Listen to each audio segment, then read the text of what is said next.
He stood still by her bed, watching his daughter breathe. The dark and silver head, the fingers curled beneath, and thought, though she may have intelligence and charm, and luck, they will not save her life from every harm. The lives of children are dangerous to their parents, with fire, water, air, and other accidents, and some, for a child's sake anticipating doom, empty the world to make the world safe as a rule. Who could endure the pain that was Laocoon's? Twisting he saw again the same pair, his sons. Plumed in his father's skill, young Icarus flew higher towards the sun until he fell in rings of fire.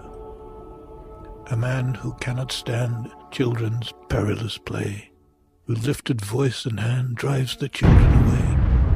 Out of sight, out of reach, the tumbling children pass. He sits on an empty beach, holding an empty glass. Who said that tenderness will turn the heart to stone? I endure her weakness as I endure my own. Better to say good night to breathing flesh and blood, each night as though the night were always only good.